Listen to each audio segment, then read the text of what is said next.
ہے اگر آپ خود بھی جا کے لوگوں کو ذرا دیکھ لیں، ان کو بھی دیکھ لیں، سن لیں، تو آپ کو معلوم ہو جائے گا اللہ کا بے پناہ کرم ہے، بہت بہت اللہ کا کرم ہے۔ میں اپنے حلقے کے لوگوں کا بہت شکر گزار ہوں، اس لیے کہ انسان اقتدار میں اور اقتدار کے بعد مشکلات میں ہوتا ہے، اس لیے کہ لوگوں کی خواہشات بہت ہوتی ہیں، مسائل بہت ہوتے ہیں، ہمارے وسائل کم ہوتے ہیں، سب لوگوں کی خواہشات پوری نہیں ہو سکتی ہیں، لیکن میں اپنے حلقے کے لوگوں کا بہت شکر گزار ہوں، اللہ تعالیٰ کا بھی بہت شکر گزار ہوں کہ ساری چھوٹی موٹی تحفظات، تھوڑے بہت اختلافات کے باوجود سب لوگوں نے جو ہے وقت آنے پر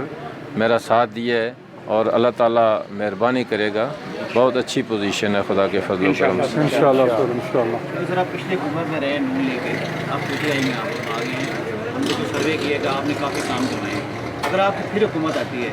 تو آپ کیا اگلا آپ کا نیا عمل ہوگا اس میں؟ میرے بھائی گزارش یہ ہے کہ اللہ نے اگر خیر کی، کیونکہ حکومت پاکستان میں بھی پی ٹی آئی کی ہے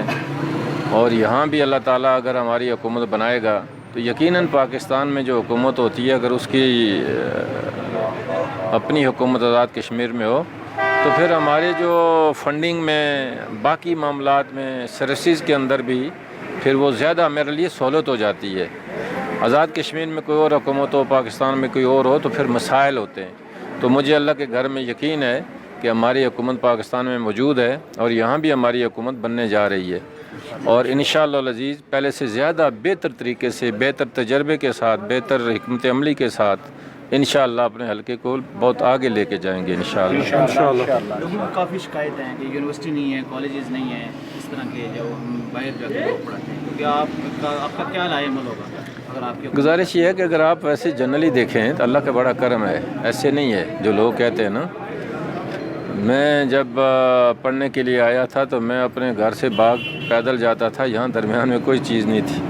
آج اگر دیکھیں تو 4-5 جو ہے نا ہائی اسکول نظر آتے ہیں۔ اس کے باوجود بھی لوگوں کی ضرورت ہے، میں سمجھتا ہوں کہ ایجوکیشن کو مزید آگے بڑھانے کی ضرورت ہے، اور ماضی میں یہ تھا کہ ہمارے جو اسکول ہیں، ادارے تو موجود تھے، ان کے اندر جو ہے نا اسٹاف ہی نہیں تھا، تو پہلے مرحلے میں تو ہم نے اسٹاف پورا کرنے کی کوشش کی۔ اب انشاءاللہ جو کمی پیشی ہے، خدا نے اگر توفیق دی تو ادارے بھی بڑھائیں گے اور لوگوں کو روزگار بھی ملے گا، اور ایجوکیشن کے ساتھ اور صحت کی طرف